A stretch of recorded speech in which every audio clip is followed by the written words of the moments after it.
Let me take this moment to wholeheartedly congratulate each and every one of you today. You graduated. You did it. You made it. Congratulations to you. And you did it all by yourselves. Nobody helped you. No, that's not true. That's what I thought when I was young. I starting to really make it as an actor. I came in, I talked to my mother. I said, "Ma, did you think that this was going to happen? I'd be so big and I'll be able to take care of everybody and I can do this and I can do that and I can." She said, "Boy, stop it right there. Stop it right there. Stop it right there." He said that if you only knew how many people that had been praying for you, how many prayer groups she put together, how many prayer cloths she gave me, how many times she splashed me with holy water to save my sorry behind, as she said it. She said, "Oh, you did it by yourself? I tell you what you can do by yourself. You can go outside, get a mop and a bucket and wash them windows. You can do that by yourself." Superstar.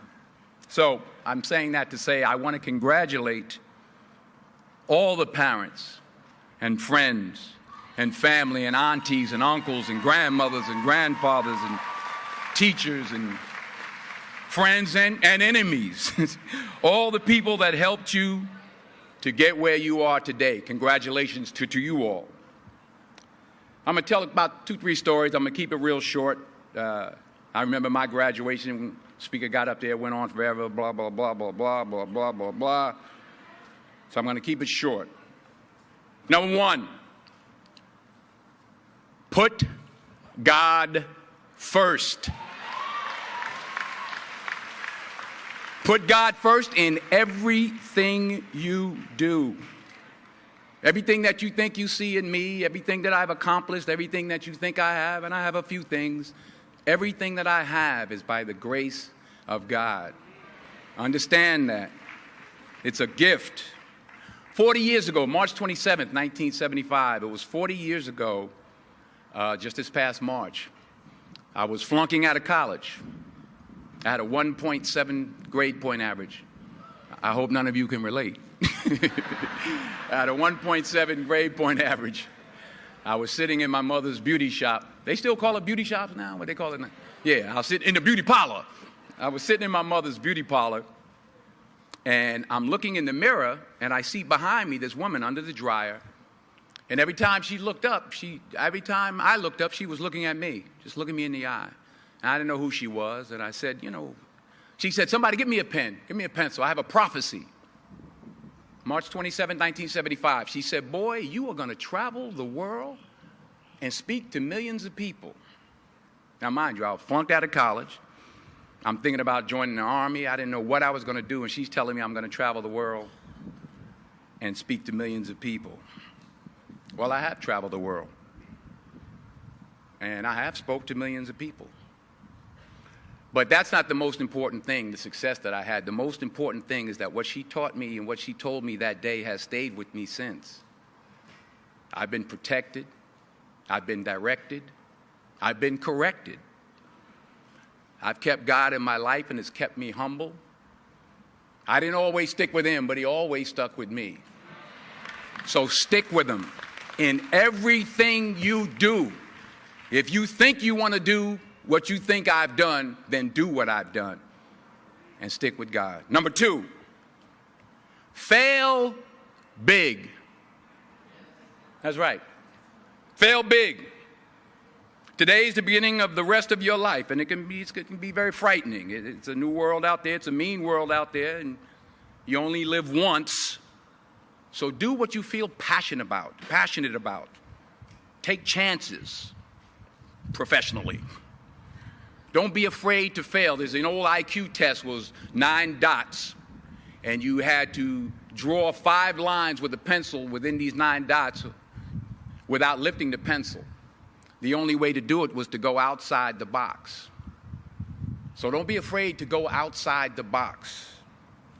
Don't be afraid to think outside the box. Don't be afraid to fail big, to dream big. But remember, dreams without goals are just dreams, and they ultimately fuel disappointment.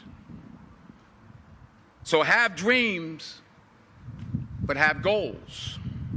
Life goals, yearly goals, monthly goals, daily goals. I try to give myself a goal every day. Sometimes it's just to not curse somebody out. Simple goals, but have goals. And understand that to achieve these goals, you must apply discipline and consistency. In order to achieve your goals, you must apply discipline, which you have already done, and consistency every day, not just on Tuesday and miss a few days. You have to work at it every day. You have to plan every day. You've heard the saying, we don't plan to fail, we fail to plan. Hard work works. Working really hard is what successful people do. And in this text, tweet, twerk world that you've grown up in, remember, just because you're doing a lot more doesn't mean you're getting a lot more done. Remember that. Just because you're doing a lot more doesn't mean you're getting a lot more done. Don't confuse movement with progress.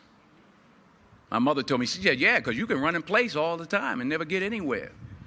So continue to strive, continue to have goals, continue to progress. Number 3,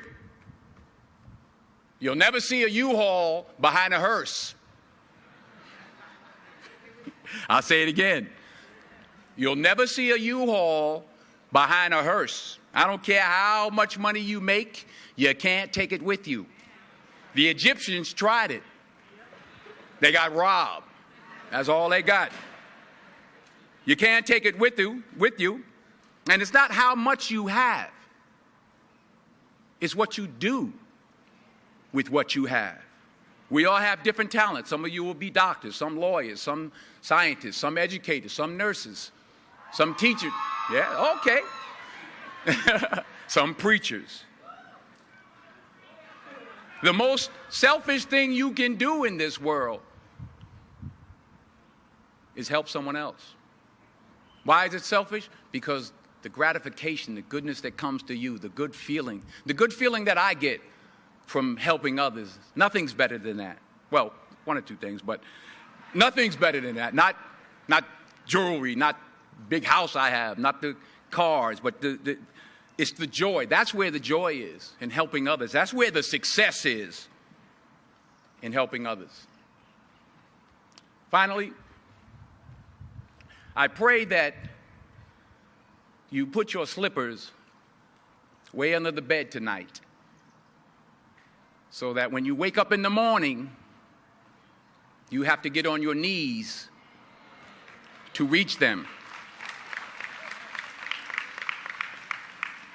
And while you're down there, say thank you for grace. Thank you for mercy. Thank you for understanding. Thank you for wisdom. Thank you for parents. Thank you for love. Thank you for kindness. Thank you for humility. Thank you for peace. Thank you for prosperity. Say thank you in advance for what's already yours. It's how I live my life. That's why I am, one of the reasons why I am today. Say thank you in advance for what is already yours. True desire in the heart for anything good is God's proof to you, sent beforehand to indicate that it's yours already. I'll say it again. True desire in the heart, that itch that you have, whatever it is you want to do, that thing that you want to do to help others and to grow and to make money, that desire, that itch, that's God's proof to you, sent beforehand already to indicate that it's yours. And anything you want good, you can have. So claim it. Work hard to get it. When you get it, reach back. Pull someone else up. each one teach one. Don't just aspire to make a living. Aspire to make a difference. Thank you.